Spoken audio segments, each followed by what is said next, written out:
Faltam só 3 rodadas para o fim do Brasileirão 2022, mas há alguns jogos que são importantíssimos para o futuro do SBT nas transmissões de 2023. Muito bem, pessoal, sejam todos bem-vindos a mais um vídeo aqui do blog do Alan Simon. Hoje nós vamos falar sobre as questões envolvendo o SBT e os jogos que eles poderão transmitir no ano que vem, em 2023. Primeiramente, quero aqui deixar os parabéns ao meu time, ao Palmeiras, que é o campeão brasileiro de 2022, confirmado na última quarta-feira, dia 2 de novembro. Bom, primeiro, para você que está chegando agora, pode não conhecer o canal, nem o tema mídia esportivo e ainda não sabe das mudanças que acontecerão no ano que vem. O SBT não vai mais transmitir a Libertadores da América. Depois de 2 temporadas e meia, quase 3 temporadas, a emissora deixa a competição e vai passar a transmitir a Copa Sul-Americana nos próximos 4 anos. Período entre 2023 e 2026. Isso veio após um processo de licitação conduzido pela Conmebol nos meses de abril e maio de 2022.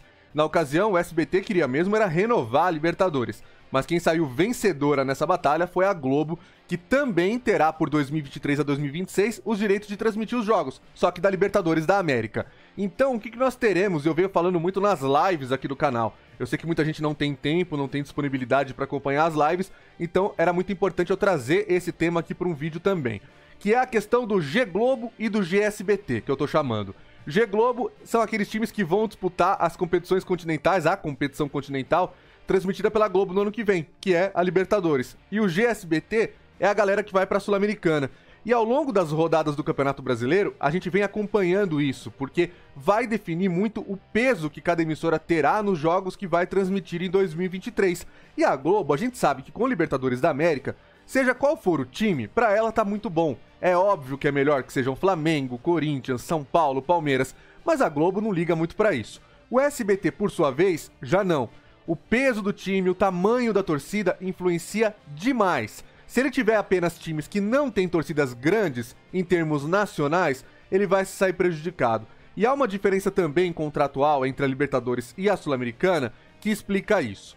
Desde 2019, quando ainda era a Globo, os direitos de transmissão da TV aberta na Libertadores mostram que a emissora pode transmitir com divisão de praças 2 jogos por rodada na fase de grupos. Depois no mata-mata, e até antes, na pré-Libertadores, que também é um mata-mata, é um jogo só em rede nacional. O problema é que no contrato da Sul-Americana, que o SBT assinou, pode até ser que um dia o SBT queira mudar isso, negociar com as outras emissoras, com a Conmebol, mas hoje o fato é, na Sul-Americana não há divisão de praças sequer na fase de grupos. Isso influencia demais, porque você tem que pegar às vezes um time de São Paulo que não interessa ao Rio de Janeiro, e vice-versa, um time do Rio de Janeiro que não interessa a São Paulo. Então o ideal é que você tenha times com as torcidas o mais nacionalizadas possível. Então vamos olhar como é que tá, ao fim da 35ª rodada, a situação do Campeonato Brasileiro na classificação.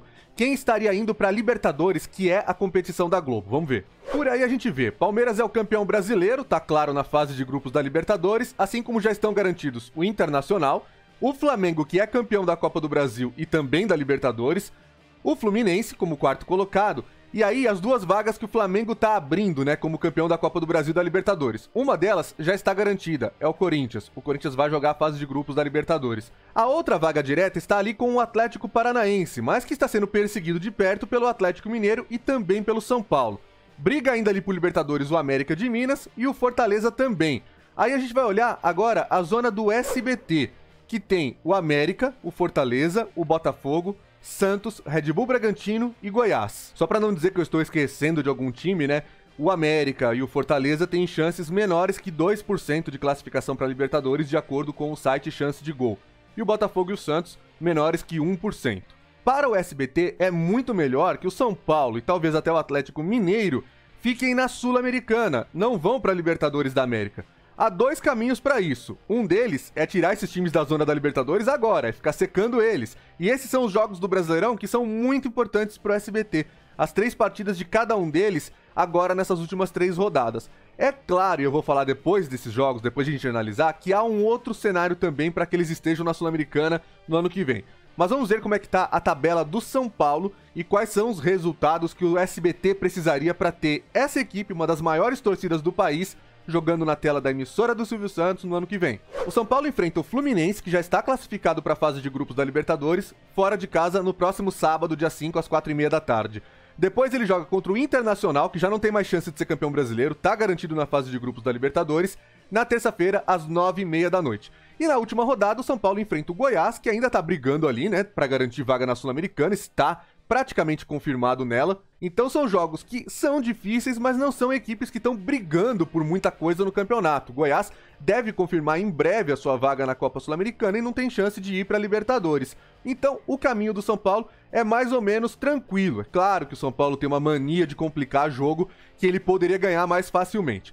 Pro SBT, resta agora torcer que esses times joguem pra ganhar mesmo, né? Fluminense, Internacional, Goiás, pra ter uma chance ainda de mostrar o São Paulo na Copa Sul-Americana do ano que vem. Porque o São Paulo é uma boa audiência não apenas aqui na capital paulista, na região metropolitana, mas em boa parte do país. Afinal de contas, como eu falei, é uma das maiores torcidas do Brasil. Agora, não seria nada mal também ter o Atlético Mineiro na competição sul-americana, né? Na competição do SBT. Porque o Galo é muito forte em Minas Gerais, porque o Galo dá uma boa audiência lá para a TV Alterosa, pode ser uma boa opção para o ano que vem, e é melhor do que você ter um time com menos torcida para escolher, por exemplo, como o Red Bull Bragantino, não tem nem comparação, né?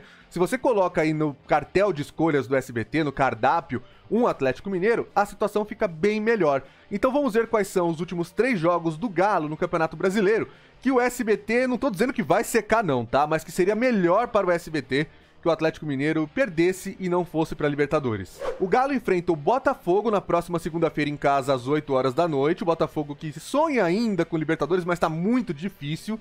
Depois ele pega o Cuiabá em casa. O Cuiabá é um time que luta contra o rebaixamento no Campeonato Brasileiro. E na última rodada pega o Corinthians em São Paulo. O Corinthians que já está classificado para a Libertadores da América na fase de grupos e talvez esteja na luta pelo vice-campeonato brasileiro, porque, é claro, tem premiação envolvida aí também. O vice-campeão esse ano deve ganhar mais de 42 milhões de reais, então ninguém vai tirar o pé tanto assim como eu sugeri que pudesse acontecer, né? Os times estão brigando por posições, cada posição vale ali 2 milhões entre uma e outra, não dá pra brincar, então todos os times poderão entrar a sério sim. Quem tá com posição garantida até agora no campeonato é o Palmeiras, que é o campeão e ninguém tira o primeiro lugar dele, e o Juventude, que é o lanterna e não vai ter premiação nenhuma mesmo. O resto tem que lutar pra chegar a um ponto de ganhar mais dinheiro. E sim, eu sei que matematicamente o Juventude pode até passar o Avaí, mas é um time que não tá ganhando quase nunca, né? Ganhou 3 jogos no campeonato inteiro, a gente tá querendo que ele ganhe os 3 últimos. É mais ou menos isso. Agora, tem um outro cenário, caso não dê certo secar o São Paulo e o Atlético Mineiro, para que eles estejam na Copa Sul-Americana. Afinal de contas, o que eles estão indo atualmente, se eles não passarem o Atlético Paranaense, é para pré-Libertadores.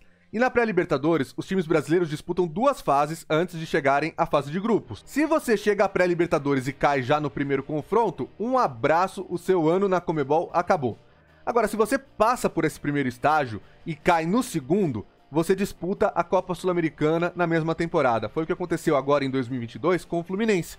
Ele foi eliminado pelo Olímpia do Paraguai e foi disputar a Copa Sul-Americana na mesma temporada, no mesmo ano. Então, vai que o São Paulo vá para a pré-Libertadores, a Globo transmita o jogo dele no ano que vem, aí na segunda pré ele acaba caindo. Segunda pré para os brasileiros, né? Tem que falar sempre muito claro, é a terceira no geral. Vai que o São Paulo caia para a Sul-Americana, aí o SBT ganha ele de presente. O fato é que neste momento o SBT tem times grandes, o Botafogo, o Santos, por exemplo, para transmitir. E teria o Fortaleza para dar uma boa audiência no Ceará também. Mas o melhor para o SBT em termos nacionais é tentar torcer para o São Paulo estar na sua competição. Você acha que vai dar ou o São Paulo vai jogar a Libertadores, completando aí um grupo que já está muito forte para a Globo transmitir, com Flamengo, Palmeiras, Fluminense, Corinthians, Internacional? O que será que vai acontecer? Deixa nos comentários aí como você acha que vai ser a temporada 2023 da Globo e do SBT nas competições da Conmebol. Se inscreve no canal, deixa o seu like e compartilha o vídeo com os amigos. Esse é o Blog do Alan Simon, o canal da mídia esportiva.